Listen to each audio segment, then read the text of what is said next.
Welcome back to Behind the Lens. I am your host, costume designer and wardrobe stylist, Jessi. You know the drill. Please like and subscribe and talk to me in the comment section after the video. Today we are talking set etiquette, how to behave properly and professionally when you're on set. If you're getting ready to go on set for one of your first times ever, congratulations. Perhaps you connected with a UPM or a costume supervisor or a set costumer or a producer or a director or an actor, or some way you've gotten yourself on set. In costumes, you will typically start as an office PA or perhaps an additional costumer. Office PA helps with everything from receipts, shopping, returning, keeping the office organized, running things to set. You're not always on set, but you're very involved in the comings and goings of the costumes department day in and day out.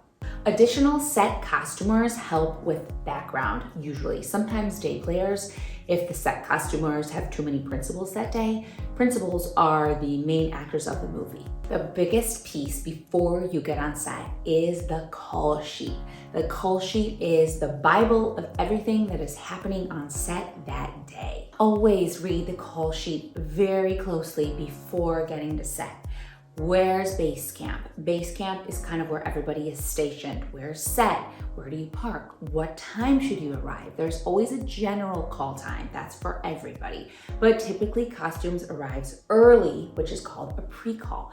And you will hear this your whole career. Always check the time by your name. So look at the back of the call sheet, find your name and see what time you're supposed to arrive. Because like I said, it might be before general call. There's also the nearest hospital, the weather, of course, all of the scenes that are happening that day with a little summary, the order in which we're gonna shoot them, the actors that will be on set, the principals and background, also known as BG, and then in advance, which are the scenes you're probably gonna shoot the next day. And it's all subject to change. Again, checking the back of the call sheet, you will also see everybody else on the movie, the entire crew. So if you need somebody or you need help from somebody, you can find their name pretty easily and ask for help. Of course, you'll go to your costumes department first, but who knows? You might need lighting, you might need sound. Costumes and sound works very closely. Hair and makeup, scripty. Scripty is the person in charge of the script as the actors are acting it out. Now, I'm speaking to this as a union member. I have been in the union now for over a decade. I'm actually in two, one for film and TV and one for commercial. So the things I'm talking to are a union shoot, but more and more people are union and they work on non-union things as well. And non-union things are often very closely run to the way a union set should run. So lunch, for example, is always 6 hours from general call time. So if call time is 6 a.m., you're gonna have lunch at 12. So you get your call sheet, you have your orders, you know what time to arrive. And arrival means being at the costumes truck or the office or wherever you're supposed to be at your call time, not parking your car at your call time. You get in, you grab your breakfast, but many times costumes does not eat breakfast right away because we hit the ground running. We have to make sure all the rooms are set for our actors. We have to make sure we're really ready for the day, which you usually do the night before, but of course the morning of is still always so busy. So if you're a person that needs to eat right away, I suggest eating on your drive-in or bringing snacks or something to tide you over until you can actually sit down and eat. If you're going to be on or around set, you should always have your earpiece with your walkie. Some people call it a surveillance. You're going to be listening to everything that's going on set. And the person most likely speaking is the first AD, the first assistant director. He or she will kind of be, the master of set and telling people what's happening, what's coming up, if there are changes, etc. The next big piece are your sides. You will get this the night before with your call sheet. I recommend always reading the sides before you get to set and then again in the morning. The sides are the full typed out script of the scenes being shot that day versus just a little summary of the scene that appears on the call sheet. Now, if you're an additional costumer, you will also be looking at skins. Skins are the names of all of the background for that day and what scenes they're in, and it might even list their specific role. Sometimes it's random and sometimes they pull background to be different roles, but sometimes it's more thought out. So you have the skins because it might be something huge that costumes department has prepared for, or it might just be so we all know, hey, such and such person just needs to be a pedestrian or a shopper in a store, or actually this background needs to be a policeman or a policewoman or somebody wearing a safety vest or something. Again, it could be really specific, it could be more general, but that's why you have the skins. So set costumer and additional costumers. More importantly with set costumers, but you are watching the monitor with your beady little eyes for continuity. You wanna make sure that you maintain the looks that the designer set out every take for every scene, whether it's the 14th hour or the first hour. If a collar is supposed to be up every take, it should be up. If the purse is on the left, every take, it's on the left. If a jacket comes off, you help put it back on, so it's the exact same every take. So additional costumers, you're watching background, of course. Many times we ask them to bring their own wardrobe. Sometimes they follow our rules and guidelines and sometimes they don't. The people that don't, we try to put them in the deep back, which just means they're really far from camera. But the people closer to camera, of course, in the front, we want to be really watching them. That continuity is on point every take. So in order to keep track of all of this continuity, we take pictures, of course. And this is something else that Scripty is really useful and helpful for in the event we miss something or we just want to triple check something. Scripty can help us with that continuity. But we take pictures. You take pictures once one take has happened, because by that time, the look of the costume is set. So a take happens, you get a really good full body picture, all the detail shots with background. That's for principals. With background, you line up 5 or 6 people shoulder to shoulder and just get one nice picture.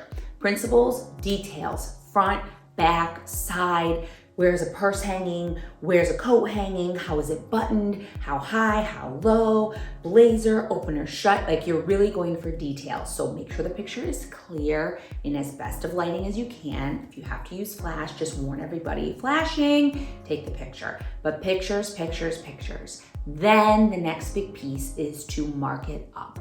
There is a feature on the iPhone to mark up and you can add text. Add text right away. You're gonna write scene such and such and it'll say day, 1, 2, 3, 4, 5, 6, whatever. It'll list it on the call sheet. Keep track in real time. You do not want to get behind in marking up your photos. You will be very overwhelmed, and very sad. If you're on a bigger set, the key costumer typically is the person printing out the photos for continuity, making sure all the information is correct, listing out the entire costume from head to toe, accessories, jewelry, shoes, all of it, undergarments, socks, hosiery, whatever it is, the whole thing. And smaller shoots, sometimes you just do things digitally and kind of everybody does it, but nonetheless, continuity is everything. Always take pictures, whether it's a big shoot or a small shoot. It's great practice. Don't forget to take pictures and to mark them up. A couple really important things for continuity. So why do we take so many pictures for continuity? Well, because 9.999 times out of 10, you never shoot in order. It's very expensive, and I'm talking scene order. So you'll shoot scene 10 and then shoot scene 50 and then 3 and then 1 and then 5 and then there's no order to it unless you're on a huge movie where you can shoot in order because it's really expensive. They usually try to group scenes by location where it makes most sense, or if there's an actor that has chunks of scenes, they'll kind of like shoot that actor in as close to the same amount of days as possible. So that's one thing. The second thing, you will forget if you don't have pictures to reference to. If you shot part of one scene on one day and then a week later you're shooting another part of it, you will absolutely forget how everything was. And I'm talking, of course, the general stuff you might remember, but like exactly where something was buttoned to, or how many buttons were done, or how a shoe was tied. Like it has to be the same every time or it looks really bad. So you keep pictures, you can always refer back to it. Everybody can refer back to it. So it's the same no matter when you're shooting, how you're shooting, and in what order. On big shoots, there's an app we use called Sync on Set. That's where we dump all the photos. Of course, they're in order. by actor, by change. So change is how we keep track of the outfits, the looks that each character is in. So the very first look, outfit, whatever you want to call it, that the actor is in the movie is change 1, and so on and so forth. So then you can reference it, oh, scene 50 is change 4 or 5 or whatever. So that's kind of how we order stuff and keep it organized. So you're on set, you're watching with your beady little eye, you're listening to what's going on around you, you're watching, being mindful of your environment. There might be lights in the way, there might be low ceiling or something that we're shooting in. Just always be mindful of where you are so that you're not going to trip over something or get hurt. They try to make it as safe as possible for crew, but again, pay attention to your surroundings always. If you're by a street, we don't always own the street, so just watch for cars that could be zipping on by and you think that we're shooting and the earth stops for us, but oftentimes it does not. Costumes does not sit on set. We are up on our feet all day long. Other departments, hair and makeup, often sit down, but we do not sit. We watch the monitor, we stand, we're ready to go at all times. We are not texting during takes. We are watching the monitor, we're listening for changes, we're making sure that if texts are coming in from the designer or the supervisor that are important, we're reading those, we're checking those, but we are not scrolling Instagram while a take is happening. We are paying attention to what is happening next, that we are ready and we are on it. You never want the set to be waiting on costumes. We are looking ahead. If we do need to answer an important text, just try not to do it during a take. Takes usually don't last that long. Some do, but usually not. So the second that cut is called, then you can check your text and do what you have to do, but not during a take. You need to be watching. You're always behind the director, the first AD, just enough so you can see the monitor, but you're never in front of the director watching the monitor. And I say that because I had an assistant sit down in front of the monitor, in front of everybody to watch it. And I was like, no, that's not what we do. Please stand up and come back here. Looking ahead as to what scenes are happening next so that you're ready. Oh, we have to have this shoe ready or this shoe tied that way, or checking back continuity if it was already shot so that you're mentally prepared for how something was styled. Just being prepared at all times best you can and being on it, being present when you are on set. So a couple little walkie things. If somebody says 10-1, that means they're going pee-pee. 10-2 is a joke for poo-poo, but if you say 10-1, it could just be bathroom. And if somebody needs to talk to you privately over the walkie, although I wouldn't make it anything too private, but if it's something that's professional and related to set, they'll say, Jessi, switch to 2, please. And you'll say switching, and you'll go to 2. Or sometimes people say going up, go to 2, have your little conversation like, hey, props, there was gonna be a bag for such and such actor, like, you guys might have that bag, or we have that bag, or whatever you have to communicate. And then you have your conversation, and then you say, going back to 1, switch back to 1. So a shooting day is typically 12 hours from call time. So that would actually be, let's say 6 a.m. again, call. You would be done 6:30 would be 12 hours because there's a 30-minute lunch break. But oftentimes costumes will work 13, 14, 15 hours because of pre-call. So to that point, be prepared to eat, sleep, and breathe shooting. Do not make plans after set basing it off of a 12-hour day, because many times it does not happen. And then you are sad that you have to rearrange your plans. If it's something really important that you have to get to, or if you have to leave for a doctor's appointment or something with your car or anything personal, that's not just spur of the moment, last minute, just talk it over with your superior, supervisor, designer, whomever. Hey, I really need to do this or that. They will try their hardest to work with you so you can take care of your personal stuff. Because again, you work all day, you go home, you might eat, shower, bed, wake up, and do it all over again. And literally you have no life until you're done shooting. It's kind of just how it is. Most people get used to it, but it's for your own good to rest every second that you can when you are not on set. Rest, rest, rest. Come to work alive, alert, enthusiastic, ready to hustle and work hard. Something really important as a set costumer is last looks. The first AD will call last looks. That means you're going in to make sure the costume is ready to go for that take. Again, continuity in mind, it should be the same as the previous take, but you never go in when a take is being filmed. If there is a catastrophic error, for example, I once had an actor who had a pocket square. We had taped the pocket square in his pocket, not knowing he wanted to pull it out and play with it.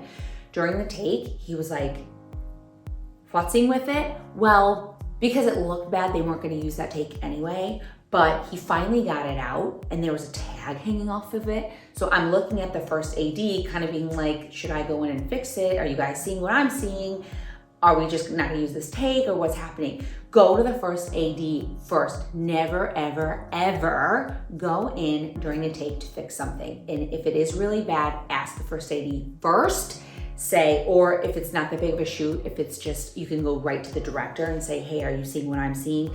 You know, there's a tag or like their wire is sticking out from their mic or something like that. Just bring it to their attention and then they'll decide, they'll either cut, they'll let you go in and fix it or whatever. But don't ever just run in to fix something during a take. No, no, no. You'll hear me say this a lot. Be fast, efficient, and thorough.